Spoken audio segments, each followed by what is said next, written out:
Você sabia que no Brasil já existiram dinossauros, desertos, rios de lava, dunas de areia e muito mais? Oi, gente, tudo bem? Eu sou a Inês, da UFJ, e eu vou ficar com vocês hoje nesse vídeo da disciplina de Geologia. Hoje vamos falar sobre a Formação Serra Geral. Mas o que é isso? É uma formação geológica com 1.700 metros de espessura, constituída por rochas ígneas relacionadas a eventos de vulcanismo fissural, derrames e intrusões, que recebem 1,2 milhões de quilômetros quadrados da Bacia do Paraná, abrangendo toda a região centro-sul do Brasil, estendendo-se ao longo das fronteiras do Paraguai, Uruguai e Argentina. Mas ficou confuso, né? Calma que eu explico. A história se inicia quando no planeta existia um supercontinente do sul chamado Gondwana.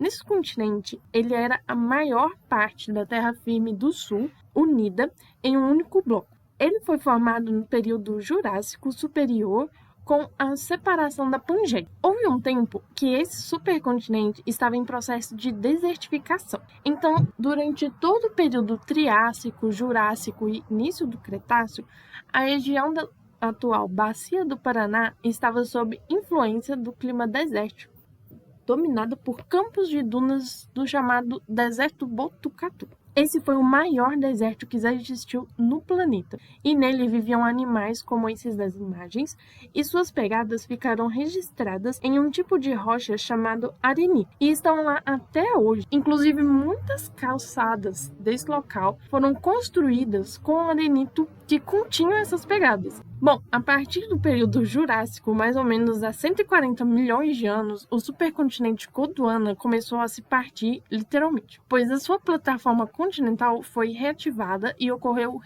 Placa continental é a porção do fundo oceânico que margeia os continentes, indo da linha da costa até a profundidade. Rifteamento nada mais é do que a movimentação da plataforma continental para os lados, formando um novo assoalho, no caso, no fundo oceânico. Quando a lava resfria, ela sai do vulcão e resfria, né? E ela vai formando um novo piso no oceano. E elas vão se afastando, e isso deu origem ao Atlântico Sul. Então, não foi pernalonga, foi só a natureza mesmo. Isso causou uma intensa atividade vulcânica entre 137 e 127 milhões de anos. Muitos vulcões ficaram ativos e começaram a expelir lava, inclusive alguns no Brasil. Volumes gigantescos de lava foram injetados e extravasados por toda a bacia do Paraná. Isso causou uma intensa atividade vulcânica entre 137 e 127 milhões de anos. Muitos vulcões ficaram ativos e começaram a expelir lava, inclusive alguns no Brasil. Volumes gigantescos de lava foram injetados e extravasados em toda a bacia do Paraná, cobrindo todo o deserto Botucatu. E essa lava foi formando camadas uma sobre a outra, e cada camada tem distinções físico-químicas específicas, dando origem ao que chamamos de formação serra geral. Mas peraí que o vídeo não acabou, não. Até porque agora nós só vimos como ela foi formada. Mas como podemos provar isso? Como sabemos que isso realmente aconteceu? Para isso, basta olharmos para um tipo especial de rocha, as rochas ígneas. Rochas ígneas são tipo umas pedras, mas se você chama de pedra, o pessoal da geologia fica meio revoltado, então não chama de pedra, ok? As rochas ígneas ou magmáticas representam cerca de 80% em volume na crosta da Terra e são formadas pelo resfriamento e cristalização do magma. Os magmas são uma mistura de rochas fundidas, gases dissolvidos e alguns cristais. O magma pode subir à superfície ou ficar preso dentro da Terra.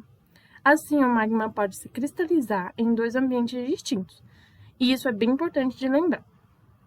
Em ambiente profundo, o manto ou a crosta, o magma cristaliza lentamente, originando uma rocha denominada de plutônica ou intrusiva. O granito e o gabbro são exemplos típicos de rochas ígneas plutônicas. Na superfície da Terra, o magma extravasa na forma de lava, que cristaliza muito rapidamente, gerando uma rocha denominada de vulcânica ou extrusiva. O basalto é um exemplo típico de rocha vulcânica. E onde as rochas ígneas se formam? Bom, as intrusivas são formadas quando o magma se resfria dentro das fissuras, na crosta da Terra. Elas entram nas fissuras das rochas que já existem como no GIF mostrado. Na Serra Geral, existem os dois tipos de corpos ígneos, o sil e o dique. Os diques ocorrem quando o magma se espalha e depois refria de forma transversal às rochas existentes. Dessa forma. Já o sil ocorre na forma horizontal às rochas já existentes. Dessa maneira. E depois de muitos anos, essas rochas sofrem intemperismo e são afloradas para a superfície. Podemos observar isso muito bem nas plataformas das rochas da Foz do Iguaçu. Aquelas grandes planícies são rochas que foram afloradas em diferentes pontos de intemperismo.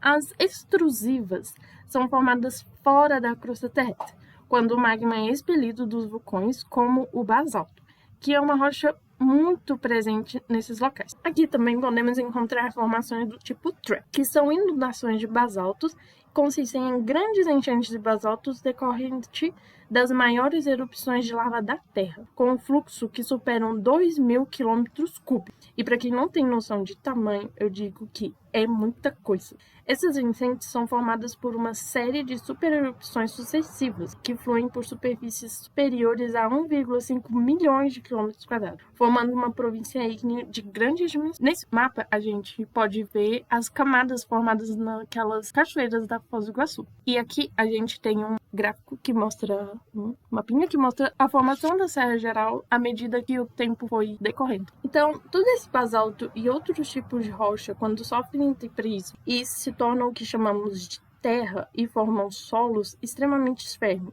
a chamada terra roxa. Esses são os solos mais produtivos do mundo. É encontrado especialmente na região sul, oeste do estado de São Paulo, Mato Grosso do Sul, sul de Minas Gerais e Goiás. Além disso, esses eventos geológicos formam incríveis pontos turísticos, como Cataratas do Iguaçu, Serra Gaúcha e Catarinense e os cânions. Na Serra Geral, podemos encontrar todos esses eventos geológicos. E agora você entende como rochas podem contar o passado de um lugar ao observarmos do que são produzidas. Se sabemos, por exemplo, como o basalto é formado, ao encontrar muito basalto em uma região, podemos saber que ali existiram gigantescas erupções e contar a história daquele local. Rochas, formações e o chão que pisamos podem ser verdadeiros livros que contam o passado. A Serra Geral que falamos agora é só um ponto sobre tudo que podemos aprender ao observarmos bem os detalhes que nos cercam. Agora você sabe que estudar o passado através da geologia pode ser muito mais interessante do que você imagina.